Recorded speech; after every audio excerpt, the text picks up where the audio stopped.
Ajaiba, sagalee kana dhaga'ame. Sagalee makana dhagaa. Gaarii nulaan shambanaadha wanaadha eessarraan ba'een si barbaada. Fanaakii arguun na dhamaase kan baay'achuun na qormaate.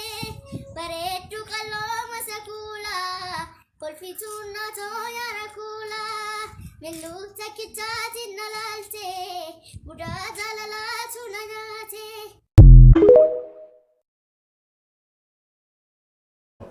Faadariin kee nama sirbu turani? Sirbasii, shubbisasii, barreessasii. Dhugaa rabbi? Waa. Dur Dammara Laggasa fa'aa wajjin Muktaar Usmaan yookaan Awwal Usmaan sirriitti beeka. Waaw. Waaw. Baay'ee namatti tola dhugaa dubbachuun. Gama biraatiin haadha harmee kee immoo wallee tokko harmee keetiifis sirbiteetta. Mee wallee sana nu yaadachiistaan?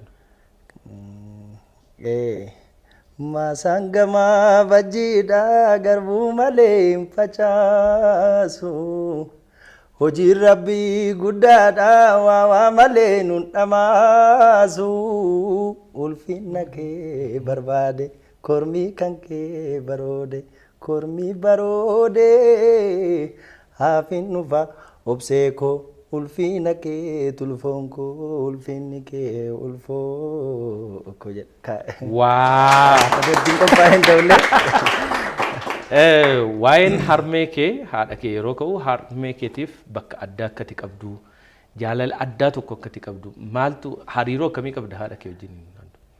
Eeti kun waanuma ilma namaa keessa jiru ilmi namaa hariiroo maatii isaa wajjin qabu haadha abbaa moor cimfata jechuun moor bakka guddaa kennaa fi maaliif jireenyuma keessatti jiruuf jireenya ati har'a qabdu keessatti aarsaa guddaa gatii guddaa warri qaban isaanii kanaaf jireenya kee wajjin waan walitti hidhata qaban waanuma gargar baastee ilaalle tokko waan ta'aniif so haadha koo immoo hedduu jaalladha nagaashee hawaa waan qabuun haadha koo qananiisuu barbaada.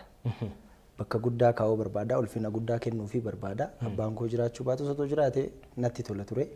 Ijoollummaadhaan kan sirriitti. Ijoollummaadhaan lakki waggaadhuma muraasa dura yeroo gadaatu keetii hojjechuu koo dura. Wallisuu jalqabdeetta jechuudha. Wallisuu jalqabeera na hin jaallata inni na sirbisiisa baay'ee. Garuu al tokko yoo rabbiin jenne homaa gochuun hin danda'amu. Andu'aalami Asallaatti guddate miti? Eeyyeti. Gaarii faa kana wajjiniin ture jedhan akkamitti gara muuziqeessummaa wallisummaa kana dhufuu dandeesse? Maal gaarii marratti sirbina? Isee achi deema. Gaariin teeppiin qabdu jedhee. Gaariin teeppiin isheedha.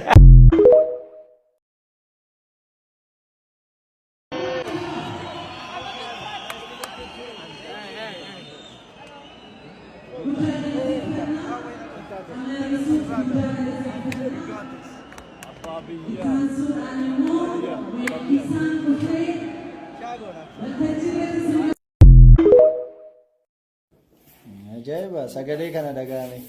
Sagalee makana dhagaa. Gaarii nulaan shambanaadha wanaadha eessarraan ba'een si barbaada. Fanaakii arguun na dhamaase kan baay'achuun na qormaate. Bareedduu qalloo masa kuulaa kolfituun na tooyaara kuulaa.